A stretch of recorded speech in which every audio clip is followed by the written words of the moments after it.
Hey guys, welcome back to Beast Quest, Series 25, Book 2, Lycaxa, Hunter of the Lycaxa, Hunter of the Peaks. I was about to say Hunter of the Spears, I'm not sure why.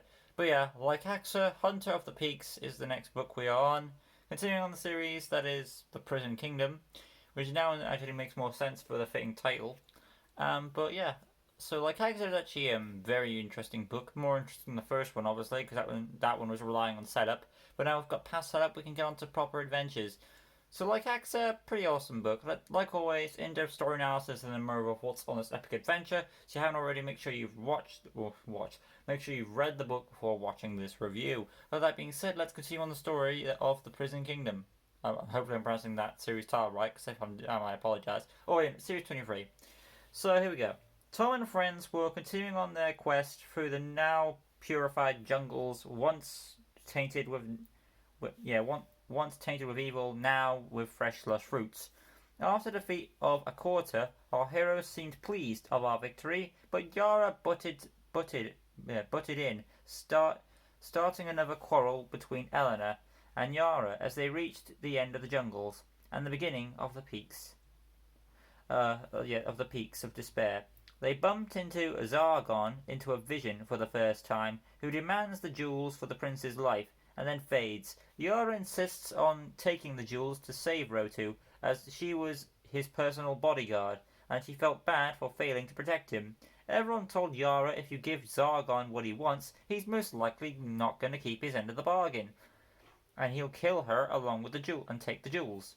Plus, the consequences could be disastrous, as the Queen fears Zargon will be too powerful to stop once he has the jewels. Both Tangala and Avantia would be at risk. There was only one thing for it. The peaks of despair had to be crossed. Once again, more evidence to raise suspicion that Yara is a traitor slash working for Zargon. Our heroes prepare to climb. I do like that Tom climbs last, so in case anyone falls, he could try and save them with Arctur's feather. The peaks of despair live up to their name, as they quickly make our heroes dehydrated from climbing in no short time. As they climb, they found the remains of a ram slash goat, and Aroha explains the beast that lives in this area is called Lycaxa, who is some kind of rabid dog-like thing, but to me I saw it more as a wolf. Nonetheless, they hoped to avoid it. Soon our team came to an ominous cave. Yara saying they should go in as a warmer, and it's warmer in there, and it could lead a better route through the peaks. Elena, still unsure of Yara, but Yara was about to start another disagreement when Queen Aro has stopped it, actually deciding to agree with Yara along with Tom. Personally, I would do it too. If I was in that position, if I was in that situation, I would agree with Yara, because the peaks would probably make it feel unbearable to move on. So if there was a route like this, I would take it too. Also, this budding rivalry between Eleanor and Yara gives something more for Eleanor to do in the story, so that's a plus. Anyway, they go in and also decide to melt snow for some more water. As they entered, an earthquake is triggering a rock. An earthquake triggered, an earthquake triggered, which made a rock slide come down. Everyone tried to make a run for it, but could they make it out in time? Tom and friends barely made it out of the cave as it collapsed. Once out, Eleanor, both Yara and Eleanor had another row, and as Yara, Eleanor and Yara had another row. Eleanor yelling at Yara for putting them in danger. This led into a discussion with Tom about Yara, how there were curious wonders if she intended for these things to happen. Not to mention her quickly requesting the jewels at multiple points. All the clues hint to an ulterior motive for Yara, but Tom didn't want to believe this and hope Eleanor was wrong. They continued reaching on to a plateau and took a rest, which made a crevice split open, separating the bag with the jewels from our group. Eleanor volunteered to go after as she was the lightest. I was wondering why not let Tom go in as he had the magical shield, but I figured it was just there to create attention. But story-wise, it creates a plot hole because Tom's got this magic shield that he can just fall into gaps and he can get it up, and he could probably use the rope to climb up. But whatever. Anyway, it was successful. She grabs the jewels and is about to be pulled up, and she warns our heroes the rope is breaking, and Yara accidentally, in quotes, pulled it a bit too hard and caused the rope to break. Eleanor falls in. So the story is aware it's making its obvious traitor character obvious. Cool, I like that, and it makes it feel more like Eleanor's story than Tom's, which is something I wasn't expecting after series 24. So that surprised me. Hopefully it keeps up this formula because I'm liking it so far. Tom spotted Eleanor. She was safe, but the rope was too short to reach her. Yara said, "Pass me the jewels." More evidence to back up that Yara is not on the good side. Anyway, Tom had a plan. Planned. Uh, he planted his sword inside of the edge as an anchor while he lowered himself down, making the rope longer. Eleanor was just able to catch it, and she hoisted herself up, with Tom right behind. Eleanor had it. She yelled at Yara and told her off for putting them in a situation where she was nearly killed. Yara got mad and was ready to fight her when suddenly a roar echoed through the mountains, causing Yara to lose her balance and fall into another chasm. Now, either Lycaxa has roars that are powerful enough to cause earthquakes, or the mountain peaks help him with an echo effect due to the peaks. You know what I'm saying? Eleanor felt bad in what she said to Yara, and Tom calmed her down as he remembered how Taladon died during a quest. He gave Eleanor the courage to press on, along with Aroha, and a few more paces they faced the next beast, Lycaxa. Now it's either Yara was just a red herring, someone for us to believe is evil, when actually she wasn't, or what I'm more likely to believe, Yara is more likely to be alive, with all that character mystery she had. Why drop it without us knowing why she acted that way? So based on that, I think she's probably alive, so we can continue on Yara's story. Tom and friends were about to face Lycaxa when the Queen got hurt earlier on in the fight. Tom had to reach the Queen to heal her with his green jewel. He observed closely and noticed that Lycaxa was a blind beast. While Eleanor provided a distraction, Tom healed Aroha, and now the beast was focused on Eleanor. Tom believed he had an element of surprise, only to find the beast sensed him coming and kicked him back. Tom got up and ready for round 2. After a bit more brawling, Tom decided to use his red jewel to try and reason with Lycaxa, but like many beasts before him, Lycaxa didn't have any intention on negotiating peace. All he cared about was killing Tom and his friends, so Lycaxa used his powerful roar to cause the landscape to shift and change, as Tom tried to make a retreat. Tom did manage to lose Lycaxa, and he gave him one last chance to end this, but Lycaxa still refused, forcing Tom to impale his blade on Lycaxa's back. The attack didn't kill the Hunter of the Peaks, but instead enraged him to book off our hero. Lycaxa was still a blind beast though, and didn't see what was awaiting him, as he jumped off, and as Tom jumped off the beast, and Lycaxa, the beast, was sent falling to his death, and got a rocky impalement. Lycaxa got in a final roar with his last dying breath, which caused Tom to slip, but then Yara was revealed to be alive, and she only asked if he had the jewels. He didn't have them, so Lara just sat there and waited for Eleanor and Roa to pull him up.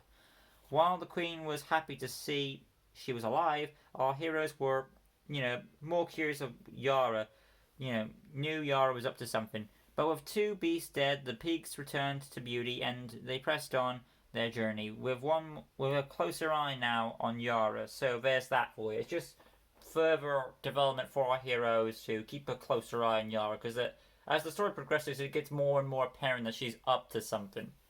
Anyway, there is my little thoughts on Lycaxa. That's my little analysis. Overall, not bad of things considering. A few scuffles here and there, but not bad. I don't really think so. Overall, though, Lycaxa, the Hunter of the Peaks, is a phenomenal improvement compared to the first one, which again is kind of understandable because that was the first book. But let's go over, like always, with the characters. Starting off with Tom. Tom, this isn't really his book, more of it is Eleanor's story, but I'll get to that when we get to Eleanor. Tom does have a few moments to shine where he's able to, quote unquote, defeat the beast when it's more of Lycaxa killed himself, kinda. And then you have his moment of his trying to rescue Eleanor with the anchor technique, and him trying to, be the voice of reason along with Queen Aroha. So there's that for you. Eleanor there too. She's not like she feels more like the main character. She's willing to sacrifice herself to help get the jewels. She feels smart at points. She feels like us, keeping an eye on Yara, knowing that she's up to something. So she gets most of the development to do, and of course she distracts the beast so Tom can rescue the queen. Moving on to Aroha, she doesn't really get much to do, which is a shame because it is kind of her story as well, because it's about her kingdom, her enemy. She should get more to do, and it's kind of been taken away to Eleanor, which I do like. I mean, I love that Eleanor's getting more attention, no question about it, but I would like to see Aroha get a bit more to do when you feel like story wise, like she's the queen of a volunteer in Tangala, this is her enemy, this is her nephew's in danger. I would like her to get more involved. And then what just happens in this book is that she gets her leg injured at the finale. She just helps sort out what the right thing to do is in these situations. So I really would like a bit more development for Aroha because it would be nice. Yara, well, it's just more mystery until you get the reveal. Essentially, it's just like Yara still wants the jewels. Yara still argues with Eleanor. Yara makes excuses to get away with things. So overall, there isn't really much development for Yara at all. Just more further breadcrumbs down the road. So still curious there. Going on to Lycaxa the Beast. Obviously a far improvement than Accorda because Accorda felt dumb at times, and he's meant to be the all-seeing ape. But Lycaxa here was more challenging at least. I was expecting his climbable claws to get in play, but they didn't. What we do see from the beast though, he's got blind. Even though he's blind, he's learned to master his other senses, so he can stop Tom from coming. He's also got himself a ability. Now it's either the peaks due to his location that his roar echoes, making earthquakes, or it's just himself that's able to create earthquakes. And the way they utilize that ability, it's really hard to determine if he has that power or not. So you decide what you think. Do you think like Haxor is his roars are so powerful that he can make earthquakes and landscape and like rocks and earth change so they can poke up random places, or do you think it's just like the echo of the peaks is doing it? You let me know. But overall, like Haxor is probably a more effective beast out of those two. And he's obviously not likely to give any signs of mercy because he's like, you cross my lawn, you're screwed, you're fucked, you're dead, I'm taking you down. But yeah, that's Lycaxa. Overall, guys, there's my little thoughts on Lycaxa, Hunter of the Peaks. Hopefully you guys enjoyed it. If you did, you know what to do. Smash the like button, subscribe, that good stuff. Hit the notification bell, run a comment down below. You can stay in tune with all Beast Quest related topics on my channel, along with other content that is there. Up next, continuing on to Series 25, which will be released on September, so it'll be quite a gap to wait. But our next book on Series 25 will be hopefully I'm pronouncing the name right. But will be... Oh, so that's why I called Spear. Anyway. The next book is Glaki, Spear of the Depths. Glaki? Yeah, I don't think it'll be... And I'm not sure what the beast's gender is, but until I know if it's Glaki... Okay, Glaki if it's a boy, Glaki if it's a girl. But as it stands, I'm going to say boy until I get confirmation otherwise. But at this moment in time, I'm calling it Glaki until I get other one. Besides, Glaki doesn't really sound that intimidating.